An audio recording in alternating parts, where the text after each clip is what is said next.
there. Well, I'm going to begin on a slightly somber note. Here sending thoughts and prayers to people in Nepal. But this morning, I'm going to be talking rocks to you.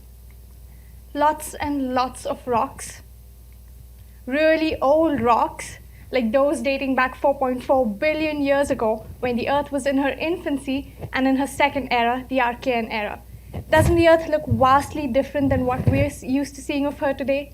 Yeah, she was a big mass of rocks and minerals back then, and most of the rock that made up the continental crust is still visible across several places on the Earth's surface. Now, this map shows the gray areas that are marked, and these are global occurrences of cratons. Cratons is the word that's given to describe old continental crust. Hyderabad, a city in India, is one such place whose natural landscape is almost entirely made up of some of the oldest rocks in the world. You must be familiar with these places. You're probably familiar with the ages of the rocks in these places. Now, when you hiked here and maybe rested against a boulder, you were actually touching a couple million 100-year-old piece of Earth history. Isn't that fascinating to think? I grew up in the shadow of Hyderabad's 2,500 million-year-old Archean era heritage. Now, Hyderabad is a city, a capital city of the state of Telangana in India. It sits on the Deccan Plateau and the Dharwar Craton. Craton, again, old continental crust. So as you can imagine, being on a plateau, it has these gorgeous rock formations.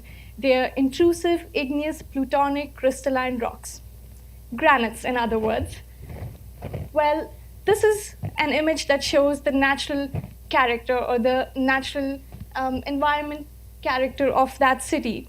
There are boulders, there are plants, blue skies, there's water, because all of these things are an integral part of a unique niche rock ecosystem that those rocks are actually supporting. These rocks also channel rainwater and charge subterranean aquifers, and they're forming these water horizons. So yeah, these rocks are beautiful to look at, but they're actually supporting a very crucial ecosystem, a microecosystem, and prolific biodiversity. But there's always a but. Here's the issue. Hyderabad is a metropolis. It has a population of 6.8 million people in an area of 350 square miles. So as with any rapidly developing urban environment, Hyderabad sees this constant tussle between natural heritage conservation and urbanization. And this tussle has impacted Hyderabad across three realms: geological, ecological, and cultural. Now, this heartbreaking image led me to pursue graduate studies in landscape architecture, and that also led me to ask the question, what can be done to protect Hyderabad's genius loci, these rocks that are characterizing the city, that are giving it a sense of place.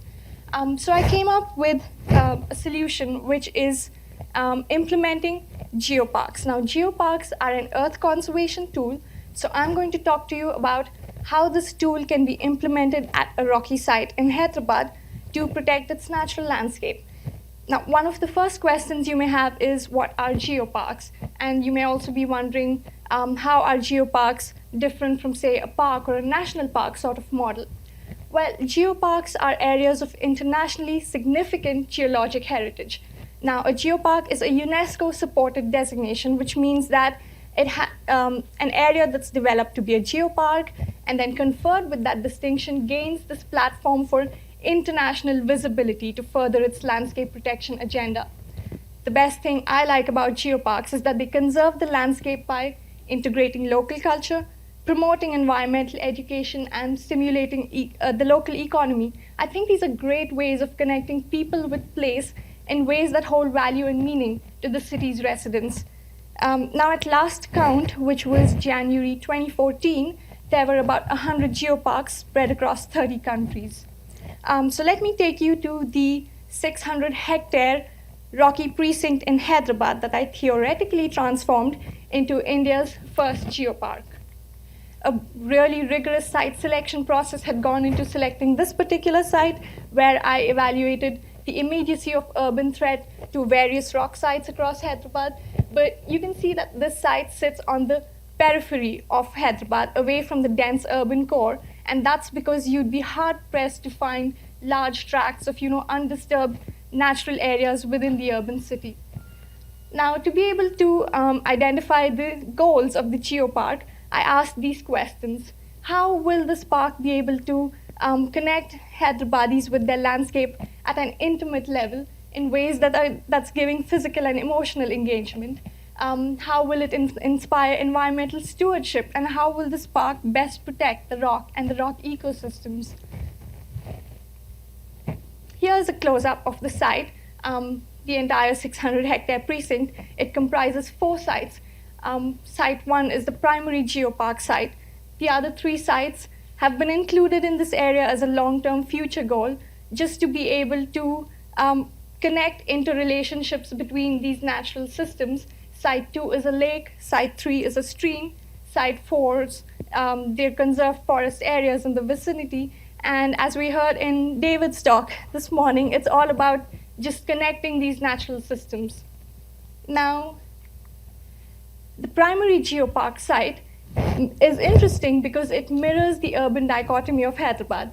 You have, on the tallest hill in the site, a temple located at the peak.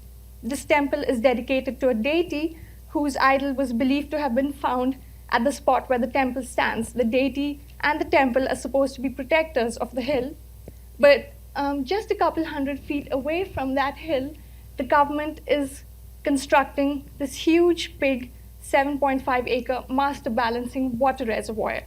So there you have it, the challenges of everyday urban living in Hyderabad. And both of these polarities are necessary, both exist, because sometimes the government has to take these civic decisions. This reservoir is going to be providing fresh, potable water to a large part of the city. So my question here was, how can I integrate both of these polarities into the geopark design? To help me with that, I began by evaluating some of the I know attributes of the site. I know that the site holds very important cultural meaning to the people because of the temple. The site is a favorite hiking spot for the Society to Save Rocks. That's a non-governmental organization, and rock enthusiasts. I know that this huge reservoir is going to leave a huge concrete footprint right at the top of that hill. And then also I discovered at the base of these rocks, agriculture is prolifically practiced. That's because the soil at the base of these rocks is nutrient-rich. Rainwater is leaching all of the constituent minerals of rocks into the soil, and so it's very conducive to growing agriculture and medicinal plants in the region. So I had this whole list of I know epiphanies of the site. My challenge now was to integrate all of that into the geopark design. Some of my first questions were, who is going to come to the geopark? And the other question that I asked myself was, what will these people do at the geopark? Now, who's going to come? I identified 5 basic user types, but my main focus was on the school groups because they're the young ones. They're going to be the future stewards of our planet. Here's a program for what will these people do at the geopark, and this shows an attempt to increase Hyderabadi's physical and emotional engagement with their landscape. So there is a range of activity types that I planned for this range of user types. Now, after this, my next challenge was, how am I going to integrate the cultural component, the environmental education component, and the recreational component into an interesting site visitor experience? So I came up with this sequence of visitor site progression. I'm a visitor. I'm walking through my site. What am I seeing? What activities am I seeing while I'm walking that interest me and make me want to dive into them? So this led me to a information discovery sequence. So now, based on all of this preparatory work that I did, the geopark evolved at 2 levels, a macro level design and a micro level design. So this is a look at the macro level, and this just gives you a snapshot of how the geopark is working to be able to engage people with their landscape. It's doing that by two activity channels, trails and breakout spaces. Now, trails are of different challenge types. There's an ADA accessible trail for people like my mom with arthritis that would be easier to navigate. There's an adventure trail for the rocket enthusiasts, the adrenaline junkies. There is the adventure play trail that incorporates slides and steps for the young ones to expend their energy and explore their surroundings. There are breakout spaces here. So picnicking is an important tradition for family social life in India. So these breakout spaces can just allow you to maybe picnic there with your family, or you could just set up shop with your equipment, your photography equipment or your sketching equipment, and indulge your creative side. So here's how the geopark looks at the macro level, where the design strategy is focusing human impact, limiting urban disturbances to certain areas of the site so that the rocks and their natural character are preserved and protected, but you also get to engage with them. Now remember that big 7.5-acre reservoir roof? This, at the micro level, has been transformed into a green roof that supports a temple garden and educational and recreational areas and public spaces. Now, in India, making sacred offerings of flowers is an integral part of worship in religious institutions. So this temple garden is planted with flowering plants that are traditionally used in worship. You're a visitor, you're walking through the temple garden, the plants that are closest to you are available for picking to be used for worship in the temple up there. Those that are farther away are more maintenance intensive, shade providing, and larger. Now, this roof is also fostering and promoting education in multiple ways. There are terraces that have interpretive vegetation. So you have agricultural crops that are grown in the region. There are medicinal plants and herbs that are found in the region, endemic plants. You get to learn about the local plant biology, food customs, vegetation. There's stormwater reuse and capture that's happening throughout the roof. That big hulk of concrete was put to some use because the windward side of the reservoir has these air vents that are channeling wind through it, cooling it as it passes the reservoir's water, and letting up this cool air at strategic spots in the visitor center.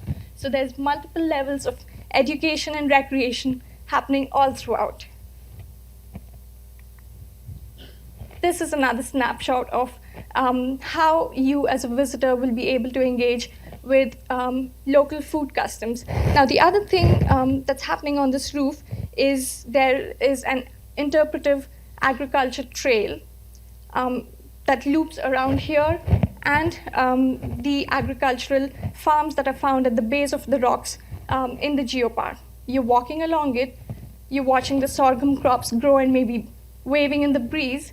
You maybe encounter a farmer or two, and you end up having a conversation with those farmers about the soil and the kind of crops they're growing and the food that's available, and just get to learn about local customs.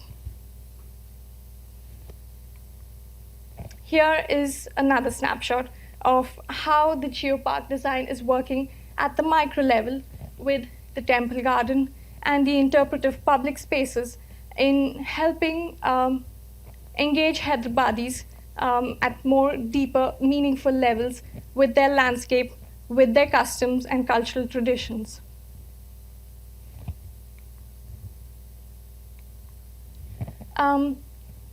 So as I come to the end of my talk here, I think I'd like to recap that this geopark site had set out to conserve, educate, and offer opportunities for recreation. I think it's successful in doing that by converting the site's biggest constraints and the site's dichotomies, which were the cultural connection and the reservoir, and turning them into these opportunities for engagement. Now, Hyderabad's rocky landscape has rocks that are some of the oldest in the world.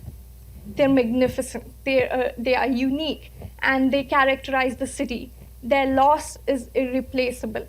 And this UNESCO-supported geopark offers a very intimate way of reconnecting, of forging these reconnections between people and their place. It just helps people connect back to their place. Now, when you're in this geopark and you may be walking along the trails, you make your way through the reservoir's roof, and you come to the viewing deck, and you're standing on it and just gazing out at the rocks and a warm orange sun that's bathing everything in front of you in this warm orange glow. You step back and take in the whole scene, because you know that is it. That one serene moment in time is all you need to be able to uplift and rejuvenate you. Thank you.